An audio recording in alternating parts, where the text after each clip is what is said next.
this microphone, which might be a mistake, to George St.Angelo. George, it's yours. Do you want me to take that for you? Okay, can I give you a hug up here? Yeah, right? sure. Okay.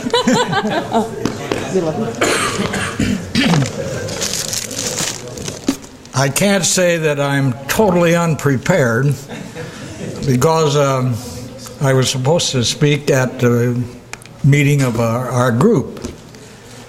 That meant mostly Americans who were here on the business of trying to work in creating a fellowship and a community between two very, very great cultures. We in the United States are all the children of immigrants. And it sometimes is hard for us to accept it. Right now, we're having a real controversy over the fact that there are many, many millions of Americans who don't want anybody else to come in. We have laws to protect limited immigration, but we have trouble when it comes to keeping out the Latinos from coming into our country. I always consider that a compliment. I hope that people will still want to come to our country. But let me tell you that our country is one that is built on a kind of a thing that you are built on too. You are built on the matter of the fact that somehow or other faith is great. What we believe is what we are. What we do is founded in our faith.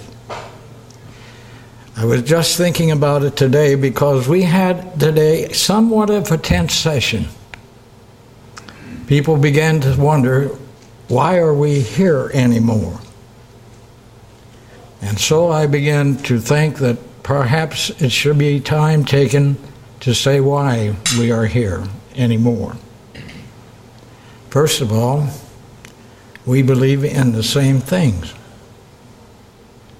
We believe in justice. We believe that everyone in our cultures, whether it is here in Israel, whether it is in our country, we believe that everyone should be equal under the law. Think of what that means. Our problem is we have so many prisons. We have 2 million of our citizens in incarceration. Most of them are there because of drug problems. Many of them are there for much more serious.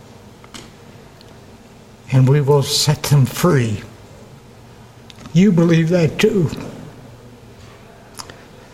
So that's first thing. The second thing is we believe that we should have education, serious education.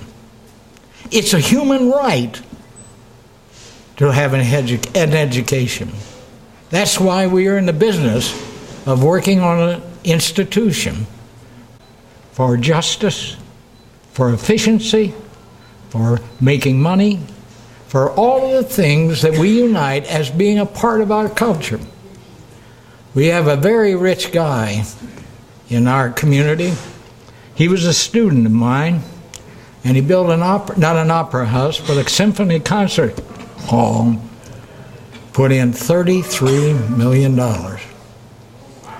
And at dinner one night, he and I got to talking about the fact that this was unusual. We believe that joy is fine. Could say happiness, that's a little too cheap. Joy is a possession of the fact that we are worth something, the world is worth something, and therefore it's a privilege to be there. I am in the last stages of a kind of a long life, and you think about things more like death than you do earlier on. I was in World War II, and I was scared to death almost, until finally, in the midst of the bombing of Britain, I had an opportunity to go to share Christmas with a London family. Suddenly, I wasn't scared anymore.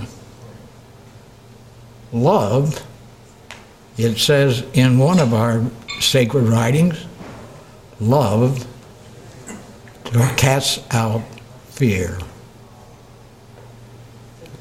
So it came to me over and again at this particular time together that we are known to be people who raise money.